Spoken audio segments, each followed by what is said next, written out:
Hello everyone, good evening. Probably students जो थे वो दोनों अलग अलग आईडीज़ में, कुछ स्टूडेंट वहाँ पर क्लास अटेंड करने की कोशिश कर रहे थे, कुछ इस वाले आईडी से क्लास अटेंड करने की कोशिश कर रहे थे। अब शायद सब लोग धीरे धीरे ज्वाइन कर रहे हैं इस आईडी के थ्रू, तो 1 मिनट का वेट और करेंगे। बाकी लोग भी शायद जो ज्वाइन कर रहे हैं वो ज्वाइन कर लें 1 मिनट, पार्टिसिपेंट काउंट जो है वो नॉर्मलाइज हो जाए। तब तक कुछ ऐसी जनरल डिस्कशन कर लेते हैं। 1-2 मिनट और इंतजार कर रहे हैं जब तक बाकी पार्टिसिपेंट भी इस लिंक के थ्रू ज्वाइन करें क्लास को। क्या बात कर रहे हो? आज मैथ्स की क्लास में भी किसी का वीडियो ऑन था? अच्छा। अच्छा, वो छोटी टी शर्ट वाले का ही वीडियो ऑन था? अच्छा, ओके। हम्म। कौन है ये जो इतना पॉपुलर हो रहा है?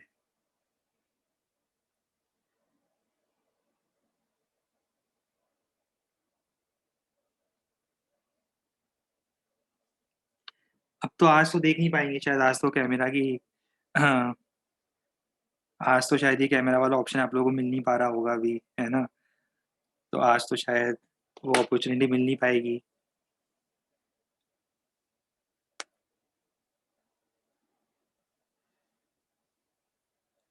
नहीं नहीं, दूसरी लिंक से ज्वाइन मत करो, दूसरी लिंक से ज्वाइन मत करो। ये लिंक चलने दो ना। ये लिंक चलने देते हैं आज, है ना? तो दूसरी लिंक से ज्वाइन करने की जरूरत नहीं है, आज ये लिंक चलने देते हैं। बढ़िया है, सब कुछ सही चल रहा है, बढ़िया चल रहा है ना? चलो आओ। अब हम लोग बाकी पार्टिसिपेंट तक जो ज्वाइन कर रहे हैं तब तक हम थोड़ा सा रिकैप भी बता दें। लास्ट टर्न पर हम लोग बात कर रहे थे प्रोडक्ट बिटवीन टू वेक्टर्स की। याद आ रहा होगा, दो वेक्टर्स के बीच में आपस में प्रोडक्ट दो टाइप के होते हैं, जिसमें से पहला होता है डॉट प्रोडक्ट या फिर स्केलर प्रोडक्ट। जो हम कल पढ़ रहे थे, लास्ट टर्न पर पढ़ रहे थे, सिंपल है। याद आ रहा है? First vector as it is रखो। सेकेंड वेक्टर का फर्स्ट वेक्टर के डायरेक्शन में प्रोजेक्शन निकालो। ये देखो, ये है प्रोजेक्शन ऑफ सेकेंड वेक्टर। इसको समझ में आ रहा है? Projection of second vector in the direction of first, या ऐसा बोल दो कंपोनेंट ऑफ सेकंड वेक्टर। ये है component of second vector in the direction of first vector. और उसके बाद की स्टोरी तो सबको पता ही है, ए इंटू बी कॉस थीटा। फिर कुछ बातें बताई थी मैंने इंपॉर्टेंट। वैसे एक बात तो है, हमें ये वाली बैच हमेशा याद तो रहेगी।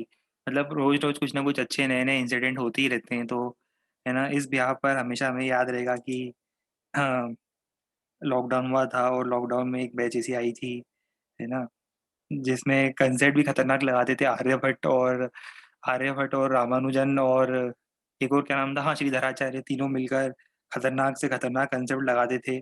और कुछ नया होता रहता था, मतलब हैपनिंग होता रहता था। हाँ।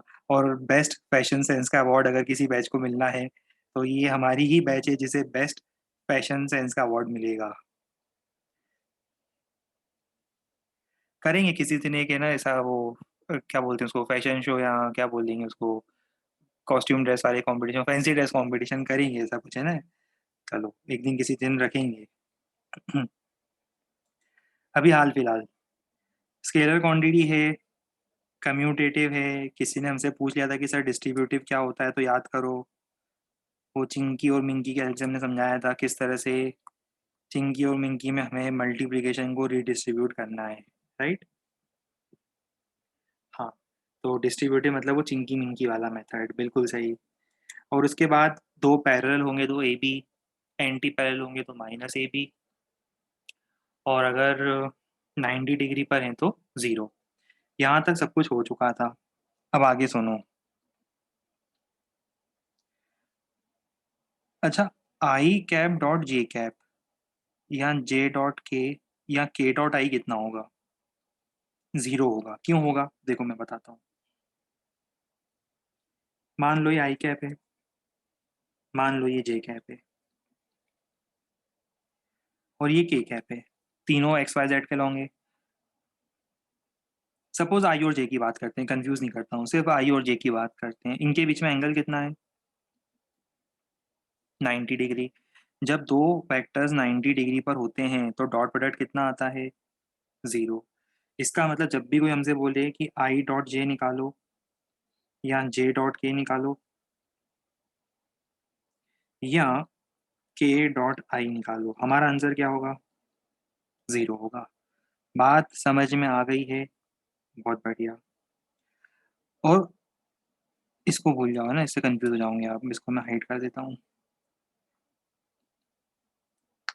कलर मैच नहीं कर रहा है ना ये वाला।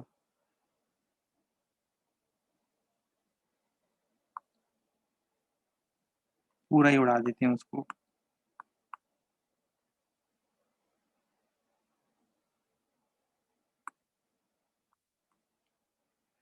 दूसरा पॉइंट देखो, I dot I, J dot J, के डॉट के, ये कितने होंगे? वन होंगे। कैसे होंगे वन, ये सिखाता हूँ मैं आपको। देखो, सपोज मुझे निकालना है आई डॉट आई। याद है आपको मैंने बताया था जब दो पैरेलल वेक्टर्स होते हैं तो डॉट प्रोडक्ट कैसे निकालते हैं? ए डॉट बी, अगर दोनों पैरेलल हुए तो directly A B cos zero, parallel vectors में। अब अगर आप इसी तरह से आई डॉट आई निकालोगे तो बताओ फर्स्ट वाले का मैग्नीट्यूड कितना है? वन। यूनिट वेक्टर है ना, यूनिट वेक्टर की तो लेंथ ही वन होती है। इसमें उसका क्या कसूर है? उसकी लेंथ ही वन है। बी की लेंथ भी कितनी है? बी की लेंथ भी वन है। और कॉस जीरो वन होता है। उसका मतलब आई डॉट आई कितना आएगा? I dot I one. वैसे ही जे डॉट जे वन, के डॉट के वन। ये सब के सब किसके इक्वल होंगे? वन के इक्वल होंगे। समझ में आ रही है बात सबको? बहुत बढ़िया। तो ये भी सबको क्लियर है, मैं हाईलाइट कर देता हूँ इनको। दो इंपॉर्टेंट पॉइंट हमने देखे, पहले से वो हाईलाइटेड है और हाईलाइट कर देता हूँ ऊपर से। और दूसरा ये देखा हमने। अब आगे सुनो।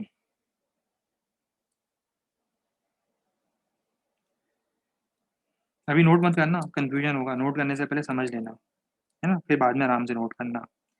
सपोज आपको ए वेक्टर इस तरह से दिया है, बी वेक्टर इस तरह से दिया है। मैं पहली बात तो इसमें कुछ गलतियां हैं वो सही कर देता हूँ। कंप्यूटर टाइपिंग में कई बार एरर आ जाता है तो उसको मैं कैप लगा देता हूँ। ये है आई कैप, जे कैप, के कैप। वो आप कर ही लोगे ना, छोटी मोटी चीजें आप खुद से हैंडल कर लोगे। दूसरा पॉइंट, मैं इन दोनों का डॉट प्रोडक्ट ले रहा हूँ तो मैंने इनको कैपिटल लिख दिया है, आप सबको लोअर केस लिख देना। मैंने कैपिटल जरूर लिख दिया है पर आप लोअर केस लिखना, क्योंकि यहाँ पे मैंने सबको लोअर केस लिखा है। समझ में आता है ना, लोअर केस अपर केस। तो आप लोअर केस कर देना, या सबको अपर केस कर रहे हो तो ऊपर से अपर केस कर देना, जैसा आपका मन हो, जो आपको अच्छा लगे। जैसा अच्छा लगे वैसा लिख देना, दोनों सही है। पर अब मैंने ऊपर लोअर केस लिखा है तो नीचे भी आप लोअर केस लिख देना, इन सबको लोअर केस में लिख देना। बाकी सुनो आगे की स्टोरी। मुझे ए डॉट बी निकालना है। क्या निकालना है?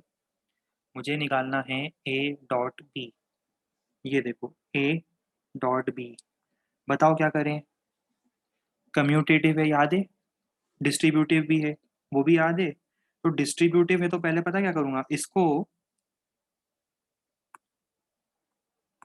इसको मैं तीनों से मल्टीप्लाई करूंगा। समझ में आता है? ब्रैकेट ओपन करते हो ना, इसको इन तीनों से मल्टीप्लाई करो। तो पता है क्या होगा? होगा ये बड़ा इंटरेस्टिंग काम होगा कि जब आप इसको इससे मल्टीप्लाई करोगे तो बताओ क्या आएगा? ए एक्स बी एक्स, फिर आई डॉट आई, यही आएगा ना। और आई डॉट आई कितना? आई डॉट आई सब लोग बताएंगे मैसेज करके कितना होता है? वन होता है। तो क्या मैं इसको सिर्फ ए एक्स बी एक्स लिख दूं? फिर जब मैं बाकी तीनों से मल्टीप्लाई करूंगा इसको, मतलब बाकी दोनों से मल्टीप्लाई करूंगा, तो कितना होगा?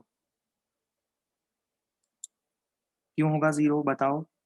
90 degree. I dot J, I dot के, वो सब जीरो हो जाएंगे। तो मतलब सिर्फ यही बचेगा। वैसे ही जब मैं अब क्या करूंगा सेकेंड टाइम, इसको तीनों से मल्टीप्लाई करूंगा, इसको एक, दो, तीन, तीनों से मल्टीप्लाई करूंगा तो सिर्फ क्या बचेगा? ए वाई बी वाई, मतलब जे डॉट जे बचेगा। जे डॉट जे वन होता है। वैसे थर्ड वाले को ओपन करो, तीन में से दो जीरो हो जाएंगे, थर्ड बचेगा ए जेड बी जेड। तो आपका ये फाइनल रिजल्ट देखो कितना छोटा सा आ रहा है। बहुत इजी सा रिजल्ट है। क्वेश्चन करवाऊंगा, ज़्यादा अच्छे से क्लियर होगा। पर अभी वैसे भी क्लियर हो गया होगा, याद भी हो गया होगा। ए एक्स बी एक्स प्लस ए वाई बी वाई प्लस ए जेड बी जेड, ये निकालने का तरीका है डॉट प्रोडक्ट को। डॉट प्रोडक्ट ज़्यादा इजी है निकालना, क्रॉस प्रोडक्ट में थोड़ी मेहनत ज़्यादा लगेगी। डॉट प्रोडक्ट तो इजीली सीख गए हो आप लोग। क्रॉस प्रोडक्ट जब हम आज पढ़ेंगे आगे तो उसमें थोड़ी मेहनत ज़्यादा लगती है।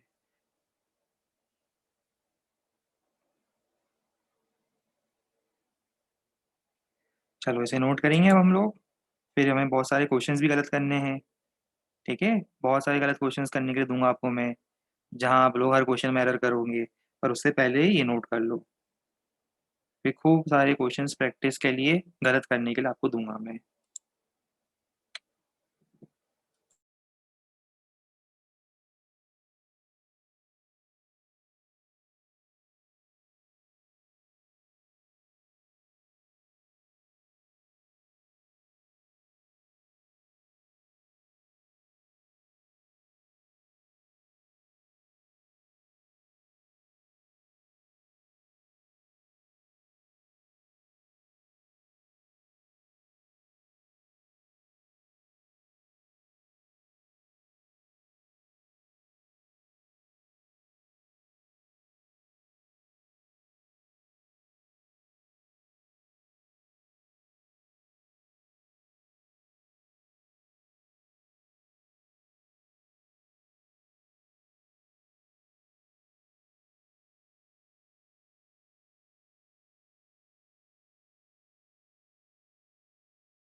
चलो ये स्टेप्स अपने सबने नोट कर लिए होंगे।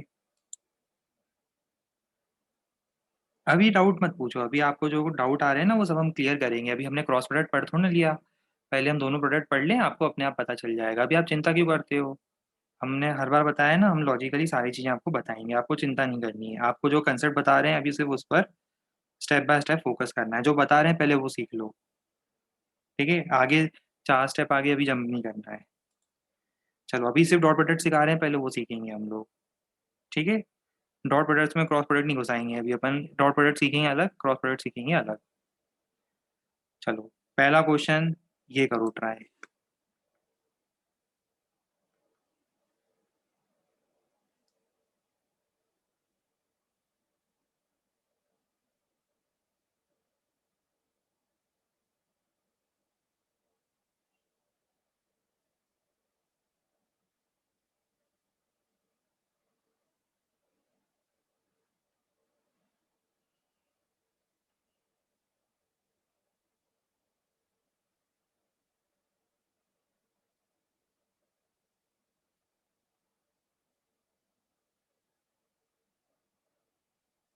लाओ हम करें, सबका आंसर तो आ ही गया इसका सही। तो डायरेक्ट क्वेश्चन है, क्या करेंगे देखो हम बताते हैं। जब आपको वेक्टर इस तरह से दिए हों, एंगल के साथ और लेंथ के साथ, तो आपको कौन सा फॉर्मूला यूज करना है? A vector dot B vector is equal to ये बी कॉस थीटा। ए कितना है 4, बी कितना है 10, 4 × 10 cos 60 कितना हो जाएगा 20। ये आंसर आ गया आपका ए डॉट बी का। देख रहे हो, इसके पास सिर्फ वैल्यू है, कोई डायरेक्शन नहीं है, सिर्फ वैल्यू है उसके पास। हाँ वो वैल्यू पॉजिटिव नेगेटिव हो सकती है, ठीक है, पर डायरेक्शन नहीं होगी उसके पास। ना ही आई कैप होगा, ना ही जे कैप होगा, ना ही के कैप होगा, सिर्फ वैल्यू होगी उसके पास। डॉट प्रोडक्ट के पास सिर्फ वैल्यू आएगी। पहला तरीका सीख लिया आपने, गुड, वेरी गुड। अब हम आते हैं दूसरे तरीके पर। अब ये क्वेश्चन सॉल्व करके बताओ।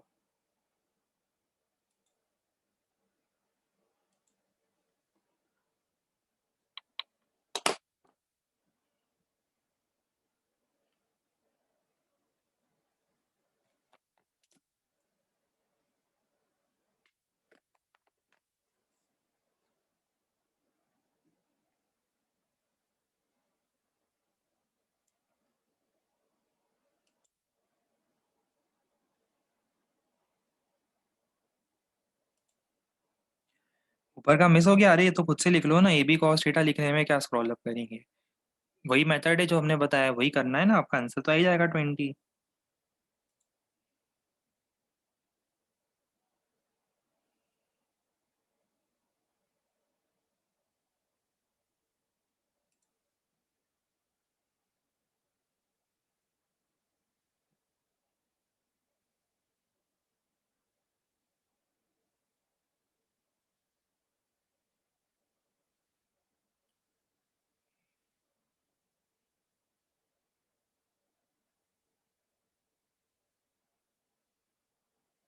आ गया, good, very good.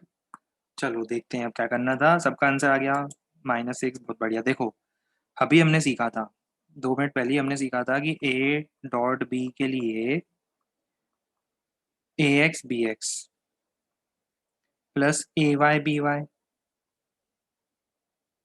Plus az bz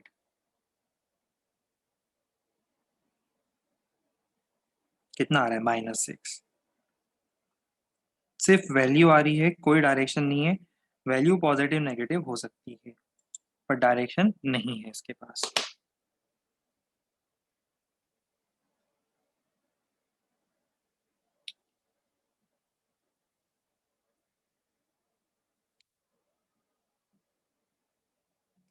ये भी सीख लिया, बहुत बढ़िया। चलो ये ट्राई करो।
इसका आंसर आना चाहिए p = 1/2।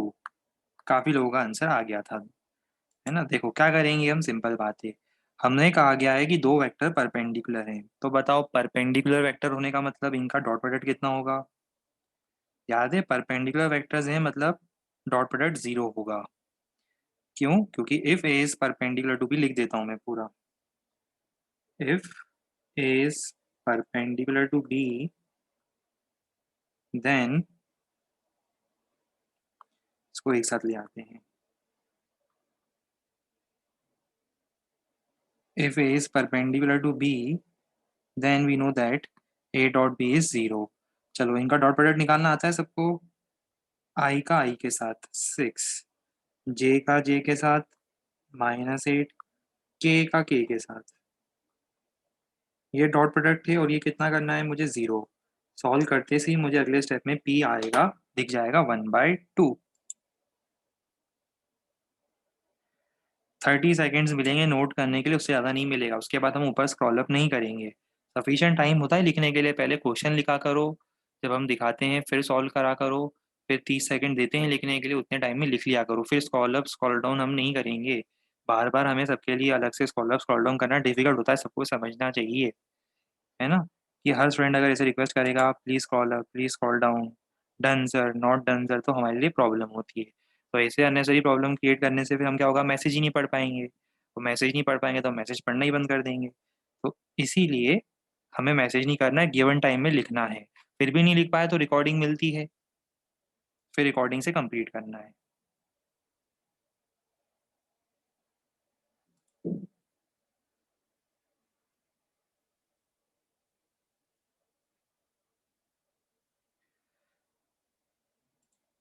आओ अब हम, नहीं नहीं नहीं अब वो स्लाइड तो हम नहीं बताएंगे, कुछ भी कर लो।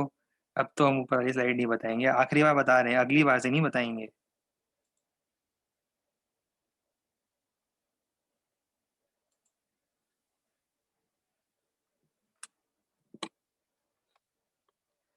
ठीक है, अब हम आगे बढ़ रहे हैं। अब ये क्वेश्चन ट्राई करो, अच्छे बच्चों की तरह मुझे परेशान करना बंद करो और ये क्वेश्चन ट्राई करो।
इसमें करना देखो क्या है, पहली बात तो वैसा कोई जरूरी नहीं कि अच्छा आंसर आए 30 डिग्री 60 डिग्री, वो तो आपने देखा था ना, cos inverse sine inverse type के आंसर आ सकते हैं अपने मैथ्स में, अब है ना।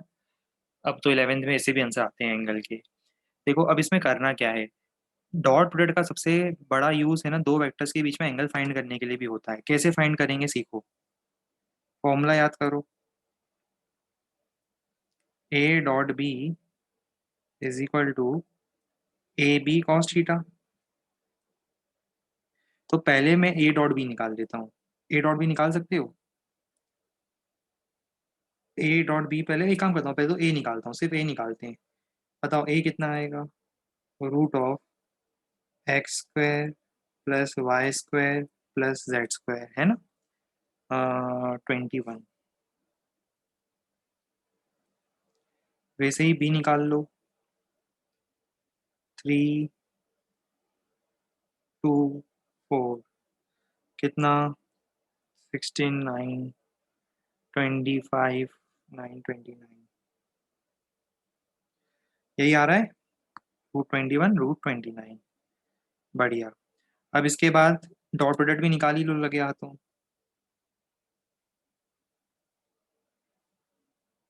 6 - 8 -4,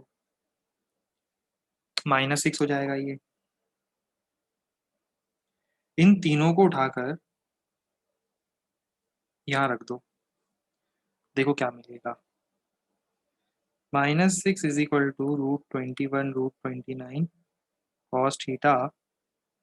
कॉस थीटा आ जाएगा, और एंगल क्या हो जाएगा, कॉस इनवर्स ऑफ ये वाली वैल्यू, याद है ना। इस तरह से हमने एंगल लिखने के तरीके बताए थे। और वैसे आप ये पढ़ोगे ट्रिग्नोमेट्री जब आपका स्टार्ट होगा मैथ्स में, इनवर्स ट्रिग्नोमेट्री, तो इनवर्स ट्रिग्नोमेट्रिक फंक्शंस भी आप पढ़ोगे, आपको ज़्यादा अच्छे से क्लियर होगा, इस तरह से भी लिखा जाता है इनको। अब अगर कोई अच्छी वैल्यू आती तो हम लिख देते, जैसे मान लो 1/2 आ रहा होता तो हम लिख देते 60 डिग्री, या √3/2 आ रहा होता तो 30 डिग्री, पर वैसा आया नहीं, बहुत अजीब सी वैल्यू आई, तो उसके लिए फिर आपके पास एक ट्रिग्नोमेट्रिक टेबल होता है, उसकी हेल्प लेनी पड़ती है।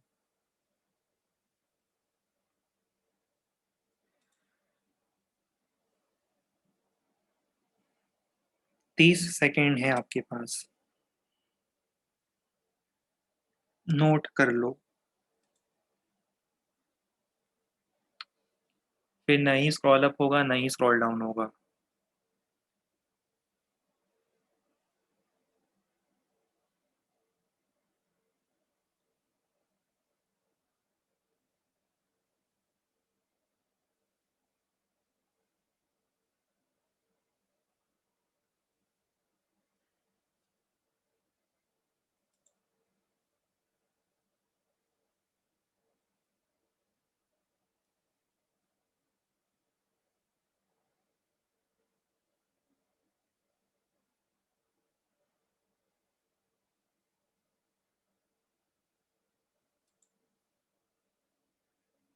नहीं, इसको आपको करना डॉट प्रोडक्ट से, जैसा हम बता रहे हैं डॉट प्रोडक्ट के हेल्प से ही आपको करना है, ठीक है। डॉट प्रोडक्ट का सबसे बड़ा यूज ही इसके दो वेक्टर्स के बीच में एंगल निकालने के लिए इसका एक यूज होता है, और दूसरा दूसरा यूज होता है इसका दो परपेंडिकुलर वेक्टर्स की कंडीशन चेक करने के लिए, ठीक है। ये दो चीजें हैं जिसमें अपन डॉट प्रोडक्ट सबसे ज्यादा यूज करते हैं। कॉस पे -1 कैसे आ गया? ओ माय गॉड, मिरेकल हो गया। वेट कर ही रहे थे हम ऐसा कुछ होगा, हमें डर था जिस बात का वही हुआ। कॉस पे -1 कैसे आ गया? आज की ब्रेकिंग न्यूज, कॉस के ऊपर -1 कैसे आ गया? कॉस पे -1 कैसे आया बताओ? कॉस पे -1 तो ये पूछा जा रहा है कि ये कॉस पे -1 कैसे आ गया? कहाँ गया? रुक जाओ, फिर से बताते हैं हम। आज की बड़ी खबर आ रही है हमारी बैच से कि कॉस पे ये -1 कैसे आया।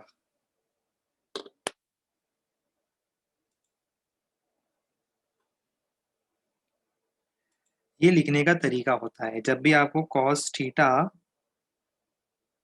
इज इक्वल टू एक्स मिलता है या कोई वैल्यू मिलती, कोई वैल्यू मिलेगी, जैसे मान लो वैल्यू होती है ना, जैसे कॉस थीटा 1/2, तो आप लिखोगे इसको theta is equal to cos inverse, इसको पढ़ते हैं कॉस इनवर्स, ये -1 नहीं है, इसको लिखोगे कॉस इनवर्स 1/2, ऐसा लिखा जाता है मैथ्स में। आप जब है ना, एक काम करना, आपकी मैथ्स की बुक उठाना, उसमें एक टॉपिक होगा, आपके मैथ्स में एक टॉपिक होगा जिसका नाम होगा इनवर्स ट्रिग्नोमेट्रिक फंक्शंस, है ना। उसमें आपको ये इनवर्स फंक्शंस मिले, इनवर्स मतलब ये वाले इनवर्स फंक्शंस मिलेंगे। तो ये आप मैथ्स में पढ़ोगे, अभी इसकी चिंता मत करो। अगर क्लियर नहीं हो रहा है तो ये सारी चीज़ें आपस में इंटरलिंक्ड है, फिजिक्स मैथ सब आपस में इंटरलिंक्ड है ना। $1 बिलियन डाउट, बिल्कुल सही।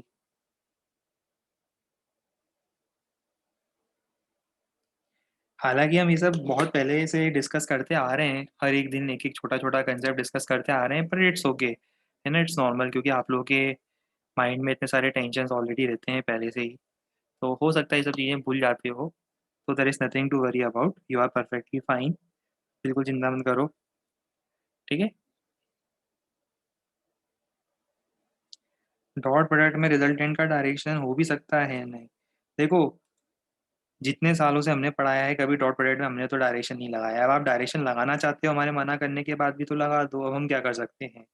हम तो बार बार आपको पढ़ा ही रहे हैं कि it is a scalar quantity, but अगर आप फिर भी उसको डायरेक्शन देना चाहते हो और दे पाते हो डायरेक्शन, तो दे दो। हमने कभी किसी को रोका नहीं है, जिसकी जैसी मर्जी हो वैसा करो। हमने तो बता दिया अपनी तरफ से कि डॉट प्रोडक्ट में डायरेक्शन नहीं देना है, डॉट प्रोडक्ट के पास डायरेक्शन नहीं होती, फिर भी आप देना चाहते ही हो उसको डायरेक्शन दे दो। हम क्या कर सकते हैं, है ना। डायरेक्शन देने वाले को कौन रोक सकता है, दे दो डायरेक्शन उसको भी, है ना।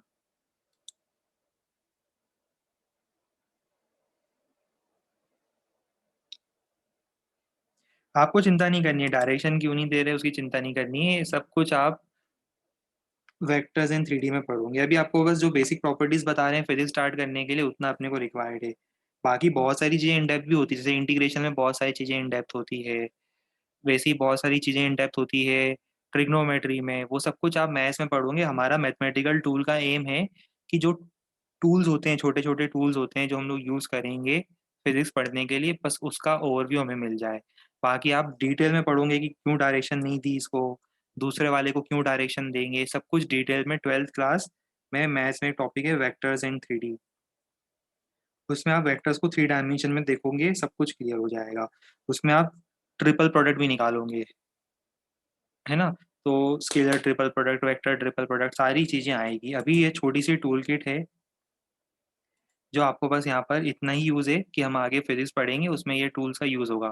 तो बस ये एक छोटा सा टूल बॉक्स आपको लेके चलना है, जो आगे फिजिक्स में जब भी ये मैथमेटिकल टूल्स यूज़ होंगे तो वो टूल निकाल के आपको क्वेश्चन में लगा देना है, ठीक है। तो वो टूल बॉक्स अपने साथ हैंडी रखो, काम आएगा आगे जाकर, बस इतना अभी हमारा मेन मोटिव है, क्योंकि प्रोबेबली हम इस वीकेंड से, या हो सकता है नेक्स्ट वीक के स्टार्टिंग या इस वीकेंड से, या हो सकता है हम लोग वो स्टार्ट कर दें काइनेमेटिक्स, हमारा ये कंप्लीट होने के बाद एरर्स बचेगा, और एरर्स के बाद काइनेमेटिक्स ही स्टार्ट होना है ना। चलो, तो यहाँ तक कंप्लीट हो गया। आओ अब हम बात करें आज क्रॉस प्रोडक्ट की। याद है क्रॉस प्रोडक्ट का मतलब क्या था? मैंने बताया था क्रॉस प्रोडक्ट में रिजल्ट होता है वेक्टर। क्यों, क्या, कैसे, उसकी चिंता मत करना। अभी बस इतना समझ लो कि ये वेक्टर होता है। अभी निकालने का मेथड सीख लो 11th में, और ये सीख लो कि वो वेक्टर होता है। 12th में आप सारी चीज़ें सीखोगे कि डायरेक्शन क्यों दी गई, कैसे दी गई, क्या रीज़न था, एक में डायरेक्शन न देने का क्या रीज़न था। अभी बहुत बेसिक कंसेप्ट पर हमें फोकस करना है 11th के पर्सपेक्टिव से। सेकंड है क्रॉस प्रोडक्ट, जिसको कि कहा जाता है वेक्टर प्रोडक्ट। क्यों? क्योंकि रिप्रेजेंट करते हैं क्रॉस से। देखो, पिछली बार मैंने लिखा था ए डॉट बी, इस बार मैं लिख रहा हूँ ए क्रॉस बी।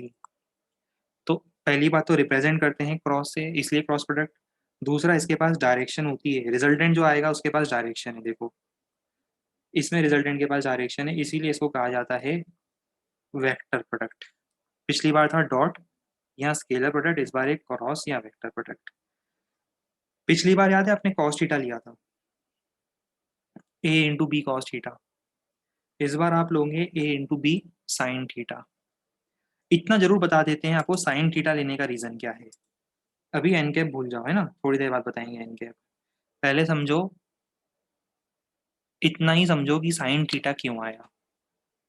पहले हम फोकस करेंगे आज साइन थीटा पे। साइन थीटा क्यों आया, तो इसके लिए एक स्टोरी सुनाऊंगा मैं आपको। बर्गडन की स्टोरी याद है? वो टॉय कार खींच रहे थे, फोर्स के दो कंपोनेंट थे, एक ने आपके लिए वर्क करा, एक ने वर्क नहीं करा।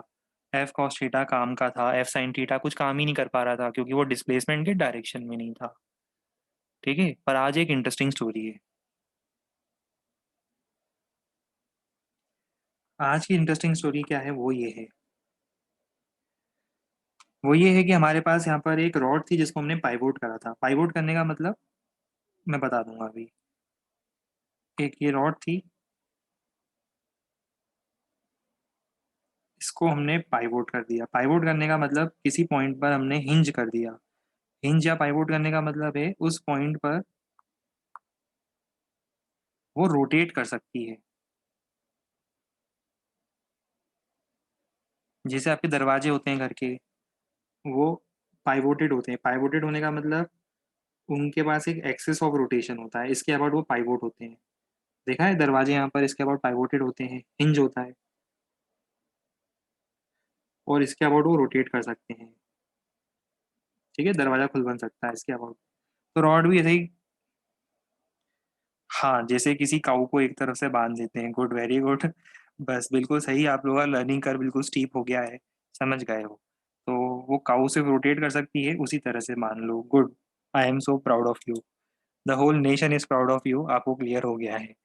ठीक है, तो ये समझ में आ गया, रॉड पाइवोटेड है, घूम सकती है। मुझे इस रॉड को घुमाना है तो फोर्स लगेगा। चलो मैं आपको दो ऑप्शन देता हूँ। पहला ऑप्शन है कि वो फोर्स आप यहाँ लगाओ, 20 न्यूटन। और दूसरा ऑप्शन देता हूँ कि वही 20 न्यूटन आप यहाँ लगाओ। क्या प्रेफर करोगे, किस में ज़्यादा रोटेशन दिख रहा है? सेकंड वाले में? हाँ हाँ, पोलिंग करवाएंगे, पोलिंग करवाएंगे। अभी क्वेश्चन आएंगे ना अच्छे आगे, जब पोलिंग करवाएंगे। सेकंड वाले में, गुड। मतलब देखो, फोर्स भले ही सेम हो, भले ही सेम फोर्स लगा रहे हो, पर पॉइंट ऑफ रोटेशन से जितने ज़्यादा डिस्टेंस पर लगाओगे, रोटेशनल इफेक्ट उतना अच्छा मिलेगा हमें। पॉइंट ऑफ रोटेशन का मतलब समझ में आता है? ये है point of rotation. Point of rotation. और ये कौन सा पॉइंट है? ये है point of application of force. इसको क्या बोलते हैं? पॉइंट ऑफ, नाम से क्लियर हो रहा है,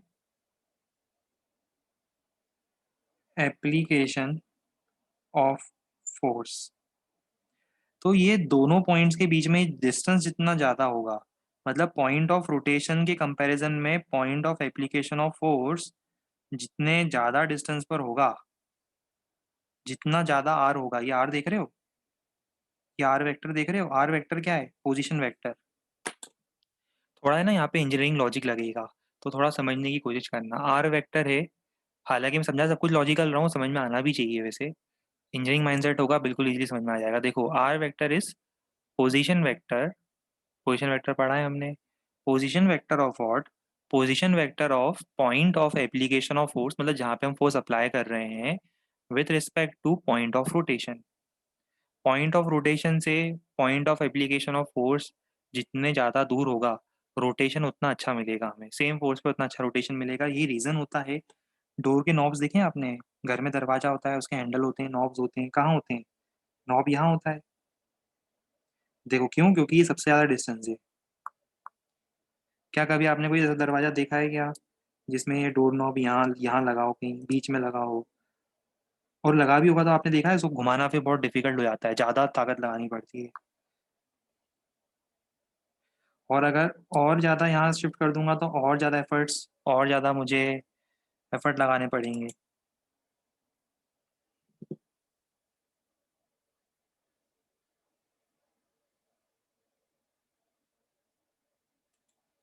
तो इसका मतलब डोर नॉब के राइट में होने का रीज़न बताओ, कोई आपसे पूछता है, बताओ डोर नॉब के राइट में होने का रीज़न क्या होता है? बोलो। सेम फोर्स ज़्यादा रोटेशन क्रिएट करेगा, जितना ज़्यादा दूर लगाऊंगा सेम फोर्स उतना ज़्यादा रोटेशन क्रिएट करेगा। वैसे आपको पता है रियल लाइफ में सब चीज़ें अगर इंजीनियर हो फील होती है। मैं बताता हूँ, 1 मिनट का टाइम लेकर मैं डिटूर लेकर आपको समझाने की कोशिश करता हूँ। समझ में आएगा या नहीं वो तो मुझे नहीं पता, बट मैं कोशिश जरूर करता हूँ हर बार। सीसॉ खेला है बचपन में?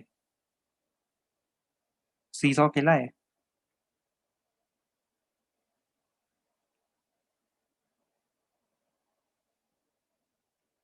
चलो मुझे बताओ, इस तरह का सीसॉ में एक साइड छोटी होती है, एक साइड बड़ी होती है। अब मुझे बताओ, अगर दोनों साइड सेम मास के पर्सन बैठ गए, दोनों साइड सेम मास के पर्सन बैठ गए तो क्या होगा? कौन ऊपर जाएगा, कौन नीचे जाएगा? राइट साइड नीचे और लेफ्ट साइड। हम्म। कैसे पता चला राइट साइड नीचे जाएगा लेफ्ट साइड ऊपर जाएगा? Rotation effect.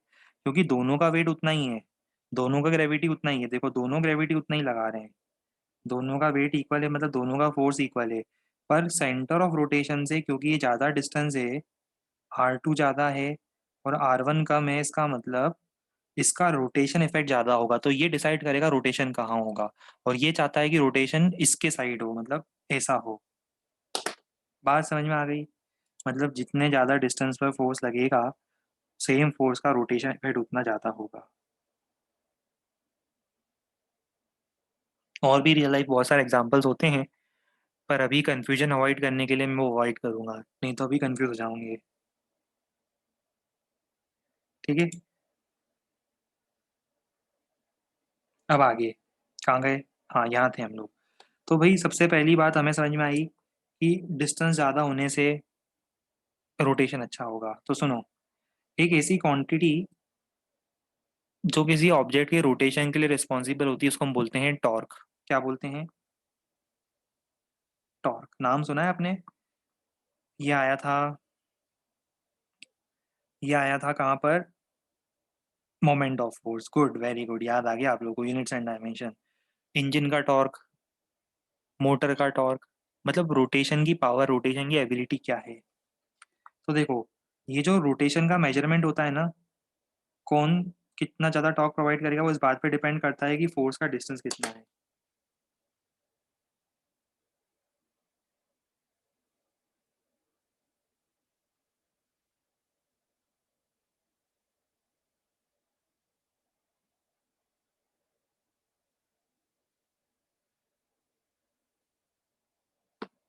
Torque is proportional to r, समझ में आया?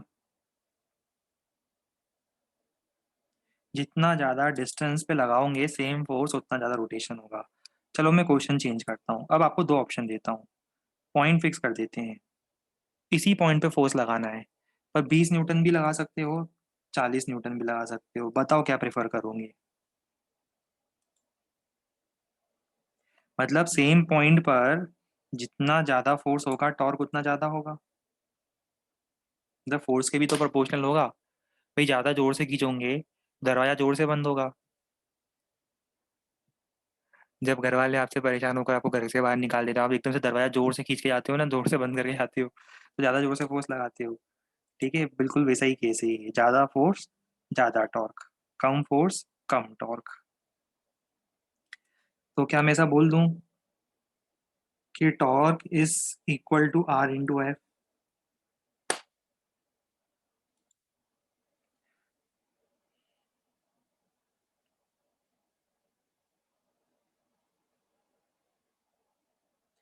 पर अभी हाँ कांस्टेंट लगता है, कांस्टेंट ऑफ प्रोपोर्शनैलिटी को मान लेते हैं। क्यों? क्योंकि हमें सिर्फ मेजरमेंट देखना है, हमें कंपेयर करना है ना, हमें आपस में टॉर्क में कंपैरिजन करना है कि कौन सा कम है कौन सा ज़्यादा है। तो अननेसेसरी कांस्टेंट को लगाने का भी मतलब नहीं, इसलिए हम कांस्टेंट ऑफ प्रोपोर्शनैलिटी वन लेते हैं। क्यों? क्योंकि हमें तो सिर्फ कंपेयर करना है, दो टॉर्क में कंपैरिजन करना है, तो जबरदस्ती किसी कांस्टेंट से मल्टीप्लाई करने से मतलब क्या होगा। ठीक है।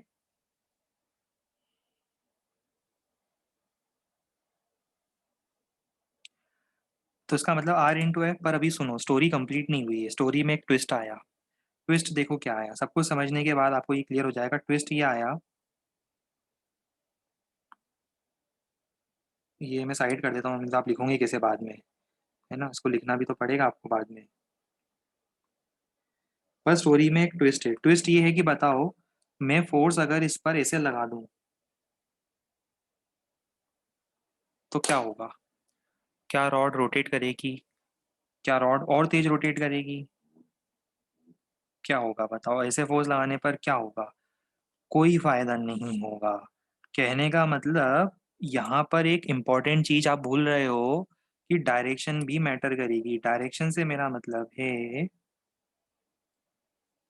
अगर कभी फोर्स अगर कभी फोर्स यहाँ लगाता हूँ, कितने एंगल पर? थीटा एंगल पर। तो बताओ इसके कितने कंपोनेंट होंगे? दो कंपोनेंट होंगे। शाबाश, गुड। बताओ कौन से? एफ कॉस थीटा और F sine theta. F cos theta और एफ साइन थीटा। इस बार एफ कॉस थीटा जो पैरेलल कंपोनेंट है उसका कोई काम नहीं है। इस बार काम किसका है? परपेंडिकुलर वाले का काम है। पिछली बार वर्क डन में ये काम आ रहा था कॉस थीटा, आज साइन थीटा का दिन है। तो आज हम क्या करेंगे, टॉर्क हो जाएगा आर इंटू एफ। नहीं है वो पूरा लिखूंगा तो मुझे क्या लिखना चाहिए था? R into F sine theta, मतलब परपेंडिकुलर फोर्स। फोर्स इसको क्या बोलूंगा मैं? Perpendicular force. ये है एफ परपेंडिकुलर, एफ परपेंडिकुलर, और ये है एफ टेंजेंशियल मतलब पैरेलल। समझ में आता है? Tangential force, perpendicular force. Good. आज हमारा काम है एफ परपेंडिकुलर से, तो आर इंटू एफ नहीं है, आर एफ साइन थीटा है। तो इसी को वेक्टर फॉर्म में कैसे लिखा जाएगा? वेक्टर फॉर्म में लिखा जाएगा आर क्रॉस एफ। मतलब एफ का वो कंपोनेंट जो फर्स्ट वेक्टर के परपेंडिकुलर है वो लेना है इस बार। डॉट प्रोडक्ट का मतलब होता है कि पैरेलल कंपोनेंट से मल्टीप्लाई करो, क्रॉस प्रोडक्ट का मतलब होता है परपेंडिकुलर कंपोनेंट से मल्टीप्लाई करो। ये है स्टोरी जो आपको पता होनी चाहिए थी। इसीलिए हमने दो तरह के प्रोडक्ट डिफाइन करे। जब जिस प्रोडक्ट की जरूरत हो हम वो लगाएंगे, और वो इस बात पे डिपेंड करता है कि क्वांटिटी में क्या रिक्वायर्ड है। अगर पैरेलल फोर्स रिक्वायर्ड है तो dot product, perpendicular force required है तो क्रॉस प्रोडक्ट।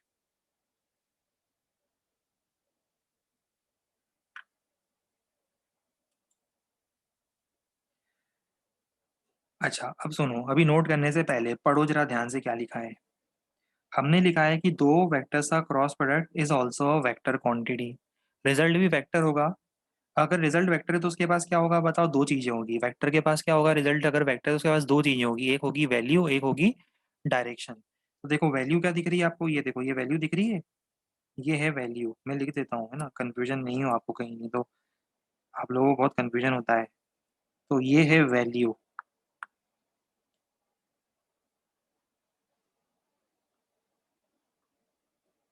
वैल्यू मतलब मैग्नीट्यूड।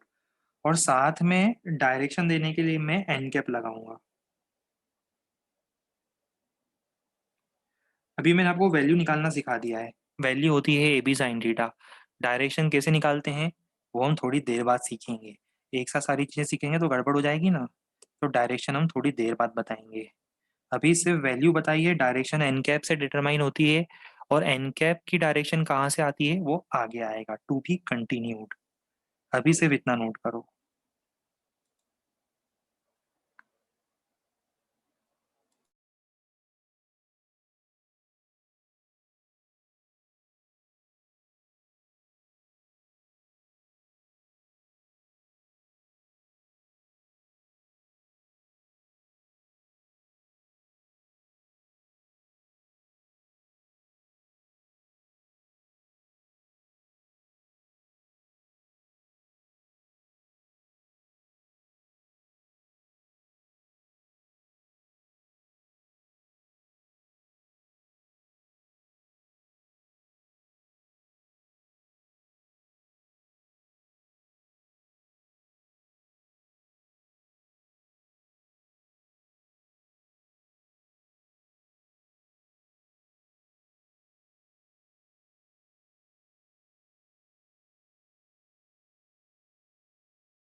अभी आपको जज नहीं करना है कब डॉट लगेगा कब क्रॉस लगेगा, वो अलग अलग फिजिकल क्वांटिटी पर डिपेंड करता है। वो सारी फिजिकल क्वांटिटीज हम आपको फिजिक्स में आगे सिखाएंगे। जैसे वर्क डन में हमने आपको सिखा दिया, जैसे टॉर्क में हमने आपको सिखा दिया, ठीक है। वैसे ही आगे जो भी फिजिकल क्वांटिटी आएगी हम आपको सिखाते जाएंगे कब डॉट लगाना है कब क्रॉस लगाना है, आपको चिंता नहीं करनी है। हम आगे जब भी क्वांटिटीज आती जाएगी, अभी सीख लो सब प्रोडक्ट निकालना। आगे हर टॉपिक में क्वांटिटी आती जाएगी प्रोडक्ट में, तो आपको सिखाते जाएंगे कि यहाँ डॉट प्रोडक्ट लगेगा, यहाँ क्रॉस प्रोडक्ट लगेगा, यहाँ डॉट लगेगा, यहाँ क्रॉस लगेगा, ठीक है।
अगर वो वेक्टर क्वांटिटी है तो वो ट्रायंगल लॉ को जरूर फॉलो करेगी। और वो वेक्टर क्वांटिटी का डेफिनेशन में ही था कि वो तीनों चीजें फॉलो होगी तभी वेक्टर होगा, और वेक्टर प्रोडक्ट में हमें रिजल्ट वेक्टर ही मिलेगा, ठीक है। आओ अब हम कुछ प्रॉपर्टीज की बात करें। इसमें है पहली प्रॉपर्टी, लिखा था ना सबने। पहली प्रॉपर्टी, दो वेक्टर्स का क्रॉस प्रोडक्ट का जो रिजल्ट आ रहा है वो कैसी क्वांटिटी है, it is also a vector quantity, जिसके पास वैल्यू भी है डायरेक्शन भी है। वैल्यू कितनी है, ए बी साइन थीटा, और डायरेक्शन अभी हम सिखाएंगे राइट हैंड थंब रूल से निकालना है। डायरेक्शन कैसे निकालेंगे, with the help of right hand thumb rule. बहुत जरूरी है। ट्वेल्थ क्लास में राइट हैंड थंब रूल जब हम मैग्नेटिज्म पढ़ेंगे, इतना ज़्यादा यूज़ होगा। पूरे 3 महीने तक 4 महीने तक आपको राइट हैंड थंब रूल ही यूज़ करना है। बहुत ज़्यादा यूज़ होगा, और तब अगर किसी को समझ में नहीं आता है अभी, तो तब इतनी ज़्यादा दिक्कत आती है कि पूछो मत। तो पहली बात तो वैल्यू समझ में आ गई, A B sine theta, A into B sine theta मतलब A B sine theta. Direction होती है determined with the help of right hand thumb rule. अब आगे ध्यान से सुनो। राइट हैंड थंब रूल में करना क्या है, राइट हैंड लेना है,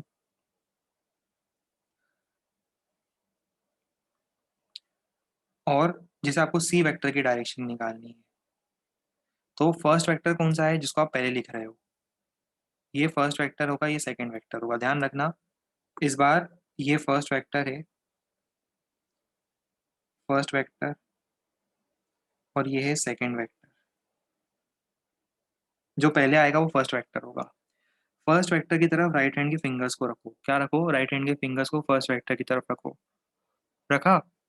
अब उनको कर्ल करो, कर्ल करते हैं ना अपन, राइट हैंड की फिंगर्स कर्ल होती हैं, उनको कर्ल करो, कहाँ कर्ल करो, towards second vector along the smallest possible angle. अब स्मॉलेस्ट पॉसिबल एंगल का मतलब आप राइट हैंड को पीछे भी कर्ल कर सकते थे, थंब नीचे चला जाता था। अब सोचो, राइट हैंड को उल्टा रखो, राइट हैंड को उल्टा रखो तो आपका राइट हैंड उल्टा बनता और फिंगर्स पीछे से कर्ल होती और थंब नीचे चला जाता, पर वो बड़ा एंगल होता।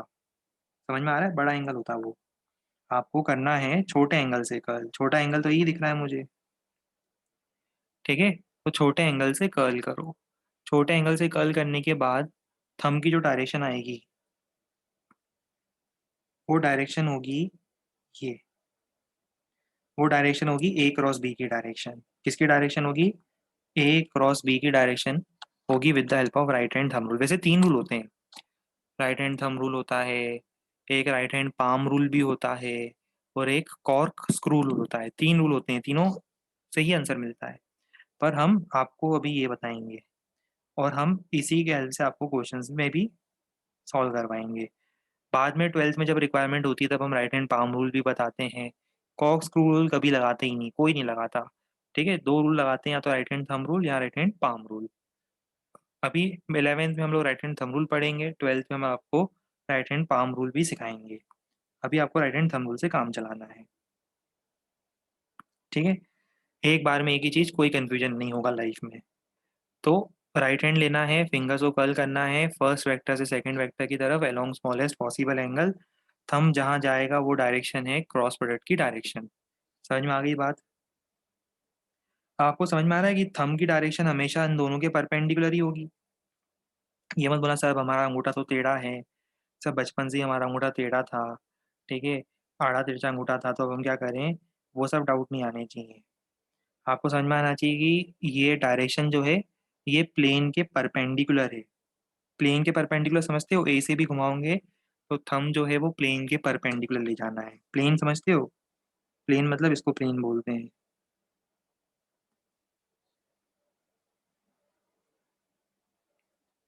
ये टेबल एक प्लेन हो गया और इसके परपेंडिकुलर, परपेंडिकुलर दो ही डायरेक्शन हो सकती है इसके। बताओ इसके परपेंडिकुलर दो डायरेक्शन कौन सी हो सकती है? एक तो ऊपर वाली या फिर नीचे वाली। ये क्या हो गया?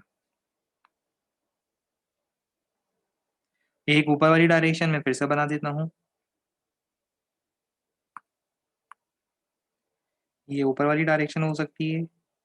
या अगर आप बी से ए करते, देखो मान लो जैसे आप बी क्रॉस ए करते तो बी क्रॉस ए में क्या होता? बी से ए की तरफ घुमाते तो आपका थंब नीचे जाता, समझ रहे हो? बी क्रॉस ए में आप बी से घुमाते तो उस केस में आपका थंब नीचे जाता, ऐसा। थोड़ा टेक्निकली पॉइंट को समझने की कोशिश करना। ए क्रॉस बी अगर ऊपर है तो बी क्रॉस ए नीचे होगा, पर होगा कहाँ पर? दोनों ही क्रॉस प्रोडक्ट उस प्लेन के परपेंडिकुलर होंगे, जिसमें ए और बी रखे हैं उस प्लेन के परपेंडिकुलर होंगे।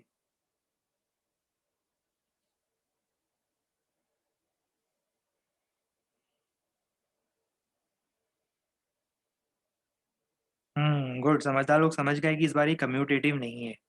अभी ये कम्यूटेटिव नहीं है ना, आगे हम पढ़ेंगे, प्रॉपर्टी भी बताऊंगा, इट इज नॉट कम्यूटेटिव। पर एक साथ सब बता दूंगा तो कंफ्यूज हो जाओगे ना।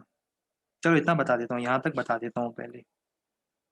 नहीं नहीं, एक काम करता हूँ, पहले इतना लिखवा देता हूँ, फिर आगे बताएंगे। अभी सिर्फ इतना लिखो।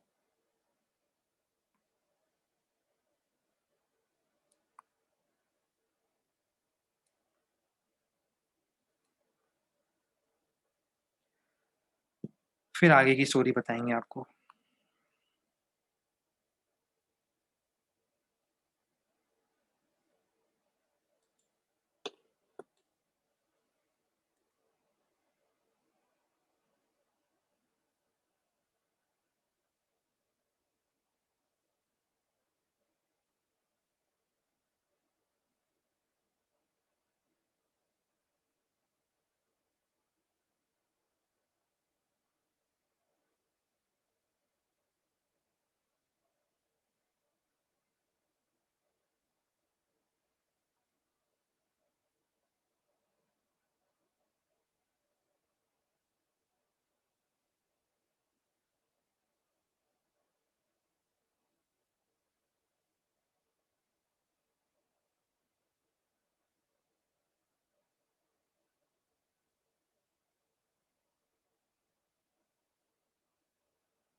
डायग्राम भी बनाना है, 1 ही मिनट लगेगा, उससे आपको क्लियर होगा फ्यूचर रेफरेंस के लिए भी।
कर लिया ड्रॉ सबने? गुड। चलो अब हम आगे देखते हैं कुछ और प्रॉपर्टीज। नहीं करा? फोटो ले लो अब। इतना तो बाद में नोट कर लेना, इसको डायग्राम को बाद में ड्रॉ कर लेना, कम से कम इतना नोट कर लिया ना, डायग्राम की फोटो ले लो। डायग्राम आज बाद में बना लेना, उतनी स्पेस लीव कर दो। अब हम आगे पढ़ेंगे। आगे है जो भी हमने बताया, दो वेक्टर्स का क्रॉस प्रोडक्ट की जो डायरेक्शन होगी वो कहाँ होगी? उन दोनों को कंटेन करने वाले प्लेन के परपेंडिकुलर। तीनों डायग्राम एक ही हैं, तीनों में कोई अंतर नहीं है, तीनों बस मैं अलग अलग टाइप से ड्रॉ करे हुए दिख रहे हैं आपको। Cross product of two vectors की डायरेक्शन कहाँ होगी? Is perpendicular to the plane containing both the vectors. मतलब ए के भी परपेंडिकुलर, बी के भी परपेंडिकुलर। देखो, perpendicular to the plane containing A and B. तीनों डायग्राम में आपको वही सेम चीज दिख रही है। अब ए क्रॉस बी करोगे तो कहाँ आएगा बताओ? ए क्रॉस बी अगर ऊपर आएगा तो बी क्रॉस ए कहाँ आएगा? नीचे आएगा। समझ में आ रहा है? ए क्रॉस बी मतलब ए से बी जा रहे हो तो थंब ऊपर जाएगा, बी क्रॉस ए मतलब आप बी से ए जा रहे हो तो थंब नीचे आएगा। तो ए क्रॉस बी अगर ये है तो ये बी क्रॉस ए होगा। ये क्या है नीचे जा रहा है? वो है बी क्रॉस ए। ऊपर वाला ए क्रॉस बी है, नीचे वाला बी क्रॉस ए। क्या ये दोनों इक्वल हैं क्या? बताओ मुझे, क्या ए क्रॉस बी और बी क्रॉस ए इक्वल हैं क्या? दोनों इक्वल हैं क्या? इक्वल कर दूं मैं दोनों को? इक्वल नहीं है। गुड। क्यों नहीं है इक्वल? शाबाश। इक्वल इसलिए नहीं है क्योंकि ये दोनों एक दूसरे के एंटी पैरेलल हैं। तो इसका मतलब कम्यूटेटिव नहीं है। ये A cross B cross A equal नहीं है, ये दोनों एक दूसरे के एंटी पैरेलल है। मतलब A cross B is minus B cross A, minus लिखा है मैंने, पर हाँ वैल्यू दोनों की इक्वल है। वैल्यू मतलब मैग्नीट्यूड। देखो, दोनों का मॉड, दोनों का मैग्नीट्यूड इक्वल है। इक्वल मतलब दोनों की वैल्यू कितनी आएगी? A B sine theta. Difference किस बात में है? डायरेक्शन का दोनों में अंतर था। इस पॉइंट को पूरा नोट कर लो अच्छे से डायग्राम के साथ।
नोट नहीं किया था ऊपर का? लिखो जल्दी लिखो भाई।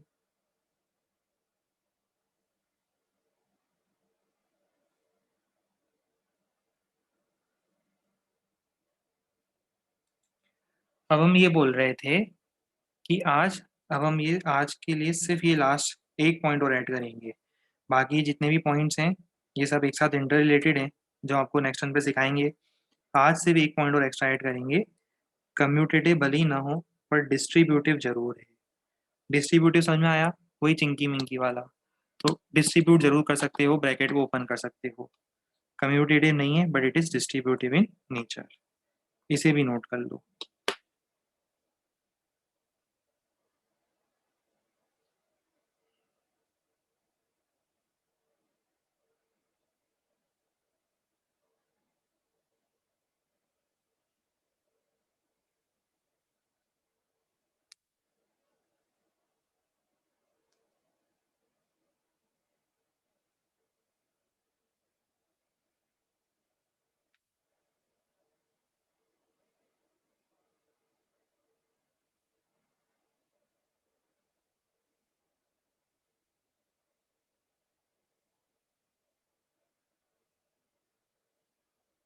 चलो डन।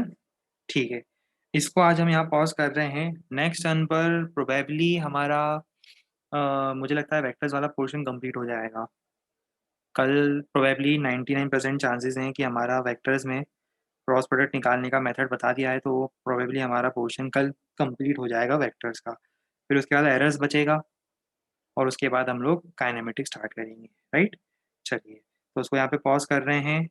आगे नेक्स्ट नंबर कंटिन्यू। हाँ, एरर्स पीरियड करने के लिए हम आपको कल बोलेंगे, अभी तो वेक्टर्स चलने दो। कल वेक्टर्स ही चलेगा, उसके बाद एरर आएगा। एरर तो खैर आप लोगों को प्रैक्टिस भी करते रहते हो डेली, तो मुझे लगता नहीं कि उसमें कुछ रिवीजन की जरूरत है आप लोगों को। एरर तो यूँ भी रोज करते ही हो, तो कोई बड़ी बात नहीं है ना? चलो, इसके आगे नेक्स्ट नंबर कंटिन्यू करते हैं। Goodbye and take care.